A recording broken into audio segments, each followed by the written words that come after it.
वीरगढ़ के महल में उस वक्त अफरा तफरी मच जाती है जब समीर को अचानक रिमझिम का भेजा हुआ वॉइस मैसेज मिलता है। उस मैसेज में रिमझिम की आवाज़ साफ साफ सुनाई देती है और उसी से समीर को पता चल जाता है कि दिया को घना सिंह ने किडनैप कर लिया है। यह खबर सुनते ही पूरे महल में सन्नाटा छा जाता है।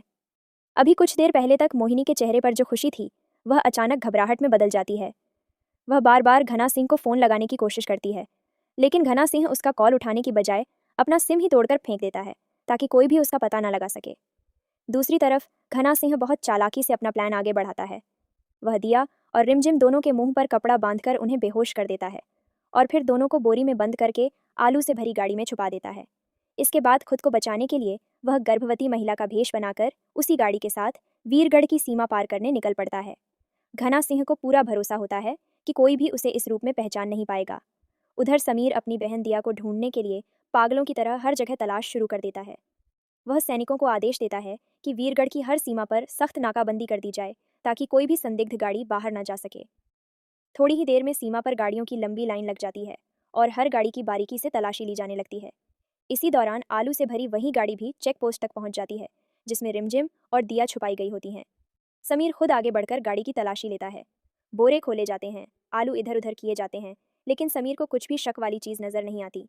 घना सिंह दूर खड़ा सब कुछ देखता रहता है और मन ही मन खुश हो जाता है कि उसका प्लान कामयाब हो गया।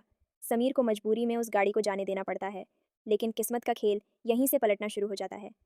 जैसे ही गाड़ी आगे बढ़ती है, समीर की नज़र अचानक ज़मीन पर चमकती हुई एक छोटी सी चीज़ पर पड़ती है।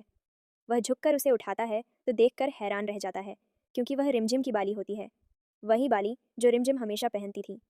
समीर को तुरंत याद आता है कि गाड़ी की तलाशी लेते वक्त उसके पैंट में कुछ फंसा हुआ महसूस हुआ था, लेकिन उसने उस समय ध्यान नहीं दिया। अब समीर को सब कुछ समझ में आने लगता है। उसे एहसास हो जाता है कि जिस गाड़ी को उसने खुद चेक करके जाने दिया, उसी में रिमझिम और दिया छुपाई गई थी। यह सोचते ही समीर का गुस्सा और बेचैनी दोनों बढ़ जाते हैं। वह तुरंत अपने सैनिकों को आदेश देता है कि उस आलू वाली गाड़ी को किसी भी हाल में आगे जाने से रोका जाए। उधर गाड़ी तेजी से वीरगढ़ की सीमा पार करने की कोशिश कर रही होती है। बोरी के अंदर बंद रिमझिम को धीरे धीरे होश आने लगता है और उसे एहसास होता है कि घना सिंह उन्हें कहीं दूर ले जा रहा है। उसी वक्त कहानी एक और बड़ा मोड़ लेती है, क्योंकि समीर अब पूरी सच्चाई समझ चुका है और वह घना सिंह का पीछा करते हुए सीमा की तरफ तेजी से बढ़ रहा होता है।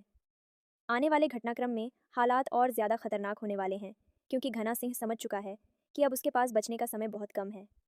ऐसे में वह रिमझिम और दिया को अपने सबसे बड़े हथियार की तरह इस्तेमाल करने की कोशिश करेगा, जबकि समीर किसी भी कीमत पर दोनों को बचाने के लिए तैयार हो चुका है। अब वीरगढ़ की सीमा पर एक ऐसी टक्कर होने वाली है जहां एक तरफ घना सिंह की चालाकी होगी और दूसरी तरफ समीर का गुस्सा और अपनी बहन को बचाने का जुनून।